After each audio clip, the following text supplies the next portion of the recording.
to the continuing story of Peyton Place.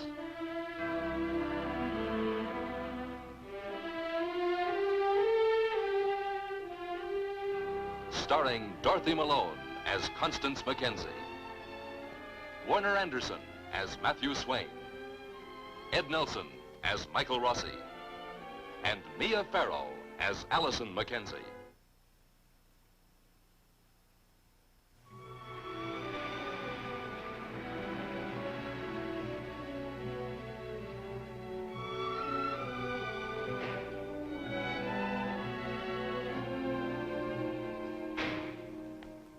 This is the Anderson house. Julie Anderson has fallen down a flight of stairs, her husband reports.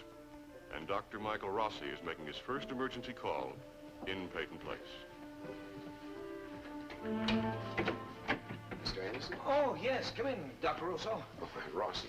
Oh, yeah, Rossi. Well, where's Mrs. Anderson? She's upstairs, in the bedroom. She fell coming down the stairs, tripped.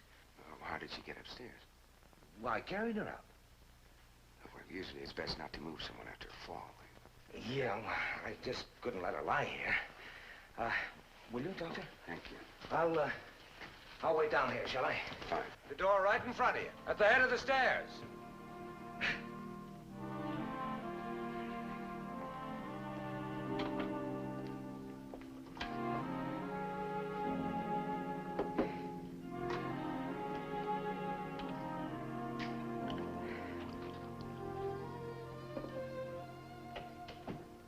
Oh, hi. Come here, Bunch. Come here, sweetheart.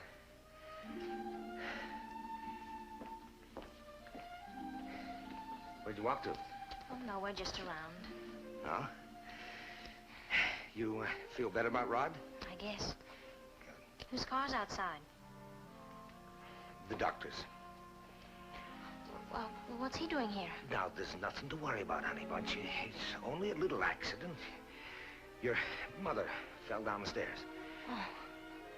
Oh, no, Daddy. Yeah, well, she's going to be all right, honey. Now, the doctor got here real fast. Now, don't worry, honey bunch.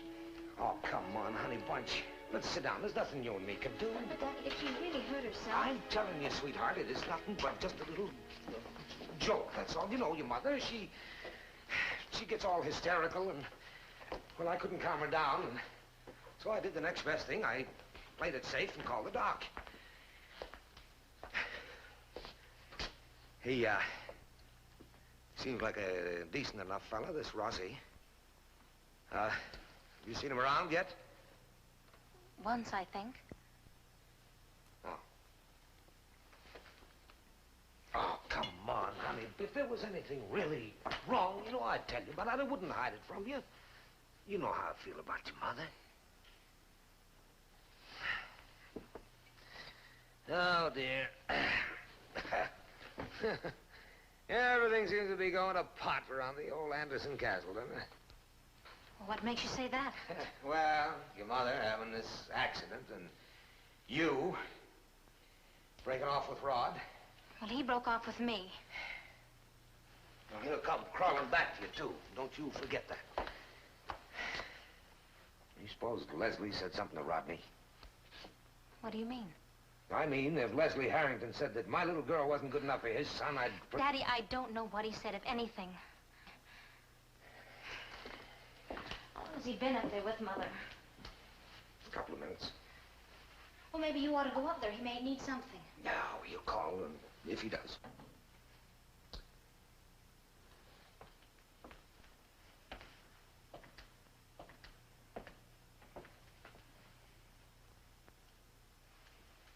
You gonna keep wearing your hair that style? Honey, what's the matter? I'm sorry, Daddy. You've been hurt. I don't like to see my little girl get hurt. You're too good for him, honey. You remember that. When you do a boy a favor, just smiling at him. Believe me, I know what I'm talking about. Okay, Rod's father is Leslie Harrington, but he ain't the big shot he makes out to be. He doesn't own that mill. Old man Peyton owns it, lock, stock, and caboodle. Les just runs it for him, that's all. So don't be too impressed by the Harringtons. Daddy, I am thinking about Rod and Mother. Not about the Harringtons. I know that, sweetheart.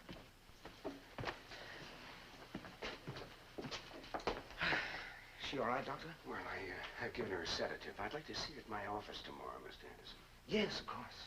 Oh, excuse me. Can I see her? Oh, Doctor, this is my daughter, Betty. How do you do? Hello. Why do I have to take her to the office, Doctor? Well, just in case there are any complications, that's all. She must have had quite a fall down the steps. Yeah, well, you keep the same office hours Dr. Brooks used to? Yes, sir. Yeah. You know, it's a funny thing, Doctor. I'm out on the road weeks on end. Rush, in and out of airplanes, taxi cabs, never a scratch. But the first thing I come home, wham, something has to happen. Well, you didn't fall down the stairs, Mr. Anderson. Your wife did.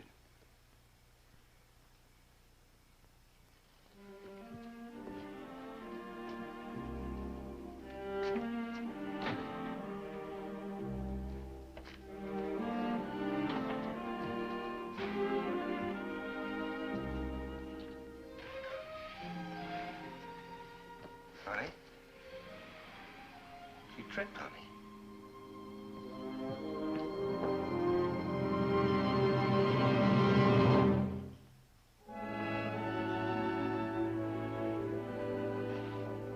You have good taste, Constance. Thank you. Just doesn't happen to be the same as mine. I'll browse around a bit, all right? All righty. Not much else to do.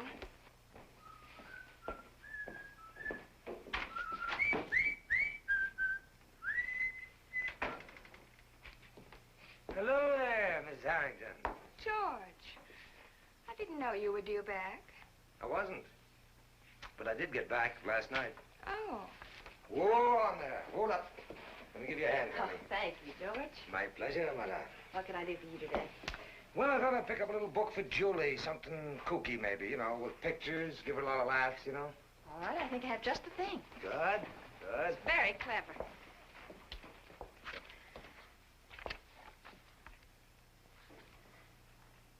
Well, what's so funny about this? A man sitting all huddled in a corner saying, who's afraid of anyone? It's just a comment, George. Maybe Julie would prefer a novel. No, Connie, I want something funny. That's what I came in for. If I'd wanted a novel, I'd have asked you for a novel. All right, George. Try me again, Connie. Ah, here we are.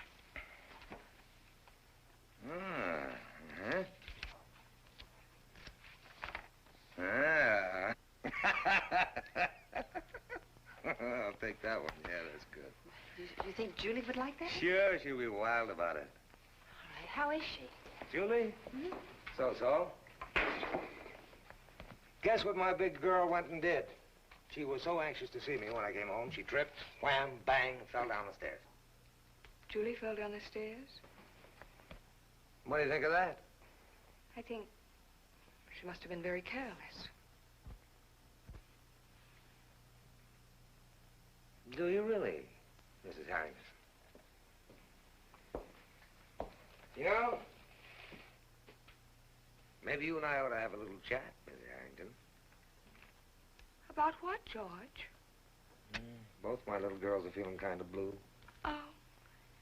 Did Betty fall down, too? No, Mrs. Harrington. She was dropped. By Rodney. Now, George, what do you expect me to do about that? Goodbye, Constance. Have a pleasant day. Thank you. Well, you see, there are no breaks, no complications. I wish there weren't. Well, nothing shows here. You said you slept well last night? After station? You use tranquilizers? No. I'll write you a prescription for some. Maybe you'd better. Doctor, I talked with my daughter last night. She told me she'd come to see you. She didn't stay. I'm worried about her, for her. I don't know what to do. Well, you might tell her to come back here. Well, what if George asks questions about her seeing you? What do you think he might do? Oh, I don't know. He's unpredictable. Miss Anderson, your history here shows that you had a fall about 2 years ago. What caused that? George flares up. Yes? Well, he can't help himself. Does he need help? He's angry. At what? Everything, everyone. He feels that... The world is against him? Yes. Is it?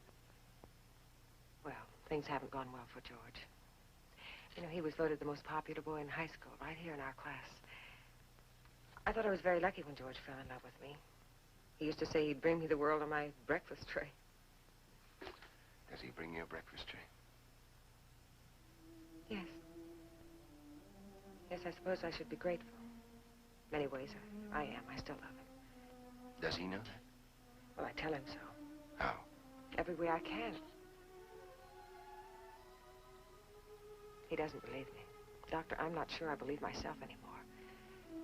We need help. Your help. Both of you or just George? Can he be helped? Will he talk to me? No, I don't think so. Well, I'll try and talk to him. When? I'll look for a chance. In Peyton Place, people keep bumping into each other, don't they? Thank you, Doctor. Oh, about Betty. You know you're getting to know the whole Anderson family, aren't you? I came here to get to know the Anderson family. And help them, Doctor. Yes. Any way I can.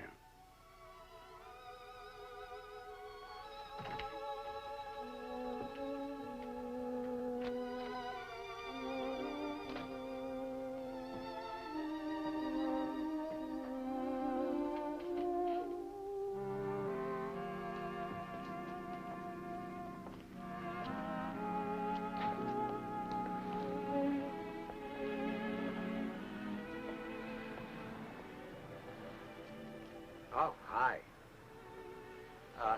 Bought you something. Give you a laugh. Thanks, George. No kidding, it'll really break you up. Thanks.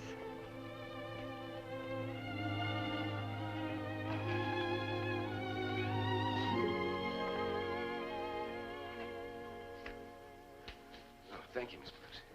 Bills. Advertisements on all the mailing lists already. One personal letter. Oh, Carl Landau. The Dr. Landau? The doctor.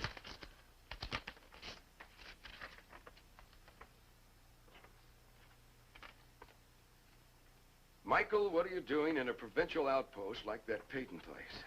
Full of gloomy New Englanders. Those are almost his exact words.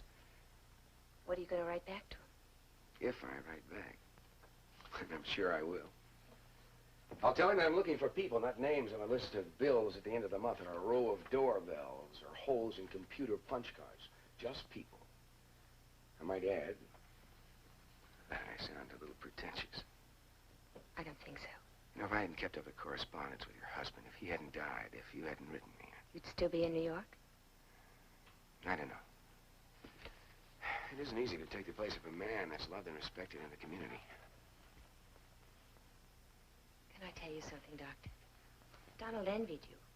He would have given anything to have been a successful New York specialist. I had to tell you that. I'm not sorry I came here. Here's Mrs. Anderson's history. Part of the picture. George away a lot, traveling for Peyton Mills. Julie working for my brother.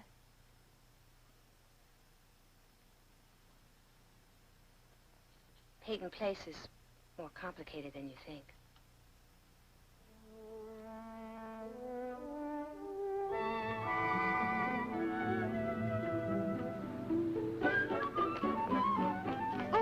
Oh! I'm sorry, Doctor. Well, if you were going for a first down, I think you made it. Are you all right? That's just a broken tibia, that's all. You can have my medical benefits, and I'll come to the hospital to see you. All right, if that's a promise, I'll be on my way.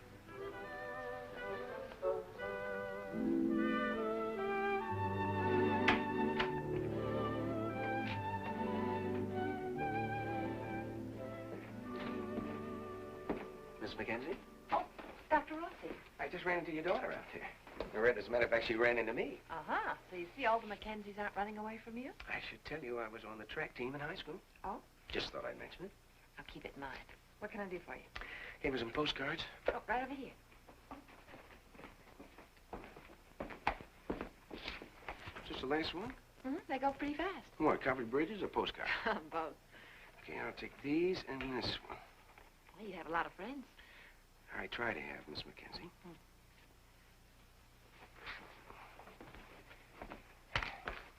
Miss Mackenzie, why did you come to my office yesterday? You came there to talk, didn't you? Yes.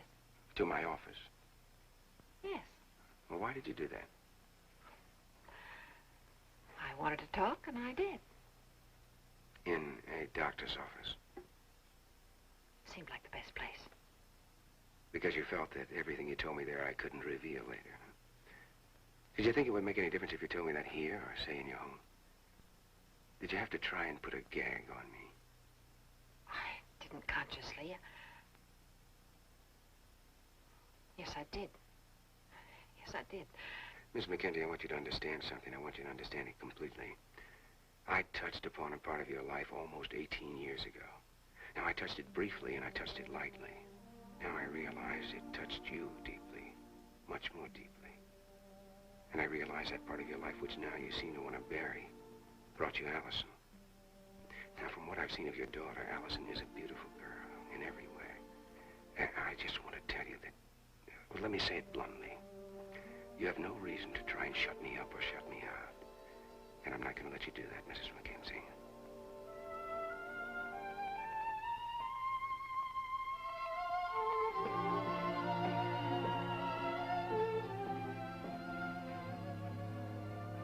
Oh, your postcard.